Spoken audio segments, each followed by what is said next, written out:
If you want to invest your money, you'll need some extra cash each month. If you use them all, you won't have any money left to work for you.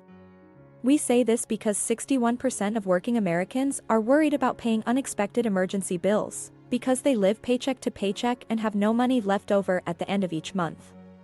This is true for people of all ages and income levels. To get out of the cycle, people must change their habits and come up with a plan for breaking it. So, we'll demonstrate today how to start putting your money to work for you. We hope that after watching this video, you are ready to take charge of your money so you can start living more. Set up a budget. The bottom line is that we need a budget if we want to keep track of our money. This can be done in many different ways, and there are many good ways to do it. As we think that if you follow the general guidelines, you can better adapt them to how you wish to live, we will only cover the fundamentals of budgeting today. Organize your money. Before we can make a budget, we need to take a look at our current financial situation.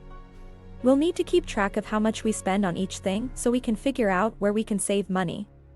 Sometimes we spend a lot on something without even realizing it. The good news about the world becoming more and more digital is that keeping track of our spending is fairly simple. All we have to do is go to our online bank and print out a list of our transactions from last year. From this, we can see all of our costs and income for the whole year. We look at the whole year instead of just 1 month because we may have some costs that we only pay once a year and want to take those into account as well. Here, we'll start by putting our spending and income into groups and making notes about them so we can get a general idea of where our money goes each month.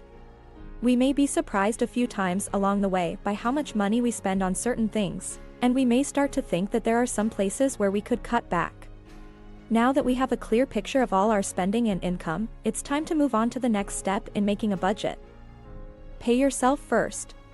Many people would say that they don't have any extra money to invest each month because they like to use what they have. But even if our monthly income goes down, we'll still be able to live well without having to be cheap. So, we'll start paying ourselves first so that we can be sure we have enough money left over each month to invest. This is accomplished by setting away a portion of each paycheck for investment and then using the remaining funds for spending later. As soon as you start putting money away for yourself, you'll start to see the benefits as the amount grows. As a general rule, you should start by saving 10% of your money for yourself. As you get better at saving, you can start to increase this amount. Now that we know we'll pay ourselves first, it's time to move on to the next part of making a budget. Plan your budget. It's time to begin creating our budget now. We'll start by writing down all of our income on one side of the paper, then move on to our expenses. We'll remember to pay ourselves first for our costs. After that, make a list of all the things you need to live. For example, rent or a mortgage, utilities like water and electricity, food, insurance, loan interest, and the interest on a loan. Try to figure out how much you should be able to live on before figuring out how much you should have for groceries. This will help you cut down on your grocery budget if it was too high when you weren't keeping track. After you've made a list of everything you need to live, it's time to write down the things that make you happy and add to your sense of joy in life. Budgeting doesn't mean you have to be cheap, it just means you keep track of what you spend. So, you should still figure out how often you want to eat out, go out with friends to drink, or buy new video games. No matter what it is, if it makes you happy, it is worth thinking about. But keep in mind that if you want your money to work as hard as possible for you, it could be a good idea to assess what truly makes you happy and what is only optional. Your budget is nearly complete at this point. The next step is to determine whether your income and spending are in line. If you still make more money than you spend, you might be able to increase how much you pay yourself each month. If it's the other way around, you should go back and figure out what you don't need and cut your spending. Since you have to make a budget that gives you money first. Once you have a final version of your budget where your income and spending are in balance, it's time to move on to the next step. Review and adjust. You must now begin to live inside your budget and make an effort to stick to it. Try not to spend more than you have planned on different things. After a few months, you should go back and print a new page of your bank transactions. Here, you'll need to rewrite all of your income and expenses so you can compare them to what you had planned when you first made your budget. Here, you must assess if you truly adhered to the budget and whether your projections are accurate. If you have used more or less in some areas, it may be time to change your budget to fit your needs. During the first few months, you could have also realized that you missed something or that there are certain things for which you don't actually need to spend money. You can choose to include or leave out certain costs from your budget if you want to. To set yourself up for long-term financial success, you need to know where your money is going and make sure you have some left over each month. It might take a while to get used to and keep going through it, but as you do, the time it takes will start to get shorter, and you'll be glad you did it later. That's how you make a budget, but once you pay yourself, what do you do with the money you set aside for yourself? This is why the rest of the video is there. Pay off what you owe. The first thing you should do with the money you give yourself should be to pay off your debt. The more debt you pay off, the less interest you'll have to pay each month. This means you'll have more money to put toward making your money work for you. As you pay off more and more of your debt, you'll start to feel the weight of it lift off your shoulders, and your life will become less stressful and more joyful. After you pay off all of your debt, you'll feel more free because you won't be stuck in a never-ending cycle of debt. You'll be able to spend your money however you want, as long as you don't take on more debt. There are many ways to get out of debt, and we'll go over 3 of them so you can choose the best one for you. Selecting a debt reduction strategy is the next step in making your money work for you. Snowflake. The Snowflake debt plan says that you should always use extra money to pay off your debt. This plan encourages people to pay off their debt as quickly as possible. You have already planned for the interest on your debt in your budget, so any extra money you put toward it will help reduce it and the total amount you owe, where you will have paid it all back in the end. People who want more money each month start side businesses or sell things they no longer want. They will try to do anything as long as it will help them pay off their debt. Snowball. When you think about how much you owe to one person as a whole, the snowball method is to pay off your debts in order of how much you owe. As you pay off some of your smaller debts first, you might be encouraged to keep going because you'll soon only owe money to the people or companies you owe the most money to. This could be a source of inspiration for you because it's easy to see the growth at first and you can see how it helps.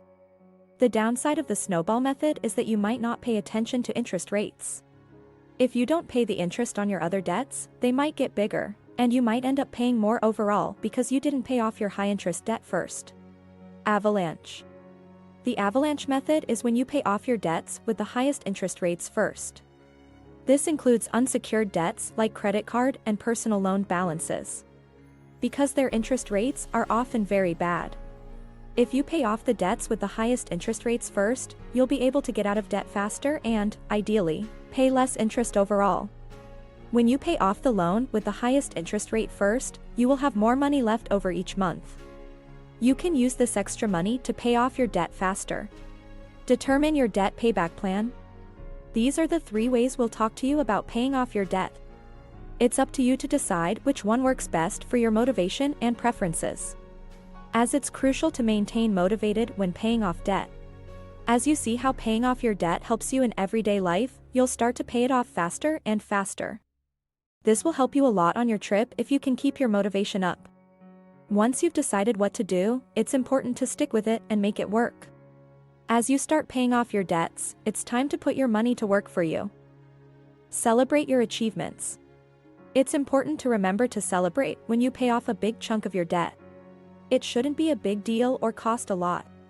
Just remember that you should enjoy it and give yourself a reward when you're done.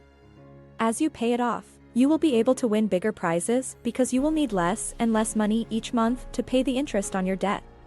The reward should be big enough to keep you going and make sure you don't lose sight of the goal.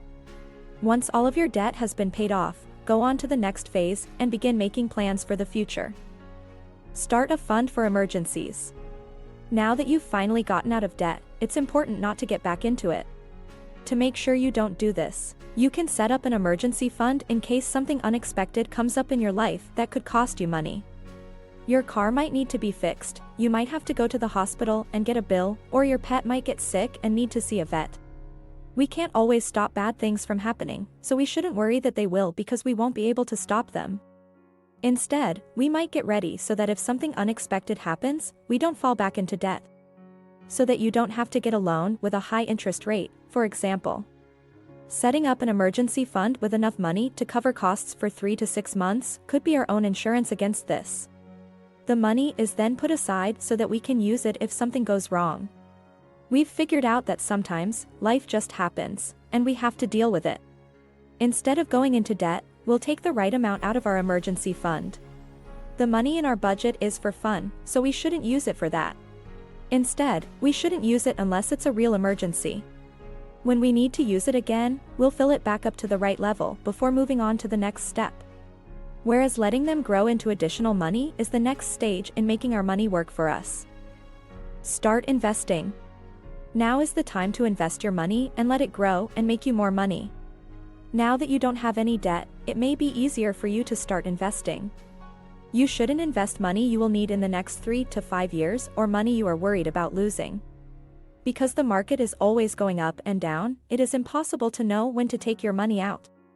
So, staying invested may be a good idea, since the market has always gone up in value over the long term. It is therefore simpler to take these risks and maintain your investment for the long term if you have paid off all of your debt. But if you want to invest, you need to learn about assets so you can put your money in the right kinds of investments and not waste it on the wrong things. Learning what assets to acquire will thus be the next stage in investing. Assets. In general, you should pay for things that get more valuable over time and that rich people would consider assets. Rich people will tell you that something is only an asset if it makes you money. This can be a number of different things, and when their value goes up over time, they are called appreciating assets. We'll talk about a few assets that increase in value so you can get a feel for it. Stocks. If you want to own a piece of a corporation, stocks can be of interest to you. There are 2 ways to raise the value of a stock. It can happen through capital gains or dividends, which are payments made to shareholders when a business has more money than it needs for growth, where the price of a stock goes up as more people want to buy it. In general, stocks are a good way to choose the businesses you want to put your money into. Real estate. If you want to own a house or apartment and rent it out to other people, you might be interested in real estate. Real estate is something that you can really see and feel, and it's simple to grasp why real estate is important since we all need a place to live. This makes it easier for many people to understand. There are 2 things that can make real estate more valuable. It can increase in value if you have a monthly cash flow that is positive and your rental revenue exceeds your costs for the property. If you decide to sell it or get a new loan for it, you might be able to get more money for it because the value of real estate is going up. Index investing. If you want to buy stocks but don't want to choose the firms yourself or don't think we can forecast which companies will grow the fastest over the next 10 to 20 years, then it might be smart for you to buy index funds and just follow the market as a whole. So, you can keep putting money into stocks without having to spend time figuring out which ones are the best. Continue to diversify. As you are new to investing and don't want to put all your eggs in one basket until you have learned it, staying diversified is generally a really smart idea. This is achieved by avoiding investing all of your funds in a single endeavor. For example, you shouldn't choose one stock and put all of your funds there since if it fails, you may lose everything. By staying diverse, it will protect against losing everything on a single project. But if you're new to investing, it can also be a good idea to start small and learn about each investment idea on its own before building on what you already know. Diversification will be hard at first because you won't have the money to do it, but try to remember that you shouldn't put all your eggs in one basket right away. Move on to the next round and pick the asset you like the most. Choose an asset. In addition to these assets, there are many others that grow in value that most people use.